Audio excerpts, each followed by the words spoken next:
आपकी माएँ हैं ना भाई, माएँ जो हैं घरों में है ना, हैं, और जो बड़े हैं उनके यहाँ घरों में बीवियाँ भी हैं। तो जाकर सवाल करना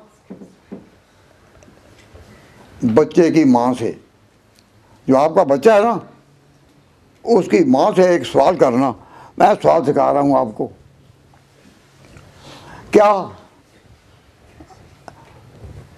अपनी बीवी से या बच्चे की माँ से सवाल करना, और जो छोटी उम्र के हैं वो अपनी माँ से सवाल कर लें क्योंकि वो बच्चे की माँ होगी।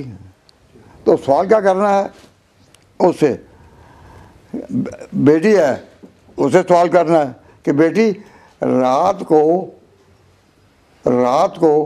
तुझे अपने बच्चे को दूध पिलाने के लिए 3-4 दफ़ा उठना पड़ता है, पानी ज़रा गर्म करके उसमें दूध डालना, तो तू 3-4 दफ़ा जो उठती है तो इसमें कोई थकावट महसूस करती है?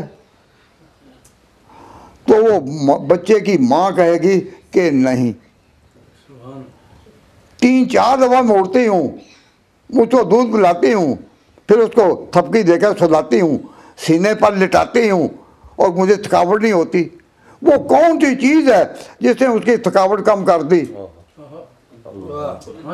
वो कौन सी चीज़ है? वो उसकी मोहब्बत है कि बच्चे के साथ चूँकि मोहब्बत है इसलिए माँ को बोझ नसीब नहीं होता। तो हमारे पैगंबर ने सारी उम्मत पर रहम करने के लिए, करम करने के लिए, मोहब्बत करने के लिए फरमाया कि मेरी मोहब्बत अपने दिल में इस तरह पैदा करो कि मेरी पैरवी तुम पर बोझ ना रहे। अब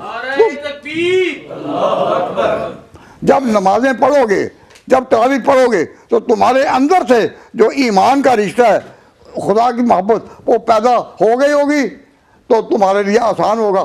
तो पैगंबर ने जब कहा भाई मुझसे मोहब्बत करो, वो सिर्फ इसलिए कहा कि मेरी पैरवी तुम पर बोझ ना रहे। तो बोझ रहेगी नहीं। तो क्या पैदा मतलब हुआ? इससे ये ज़ाब्ता निकला कि मोहब्बत बोझ को कम कर लेती है।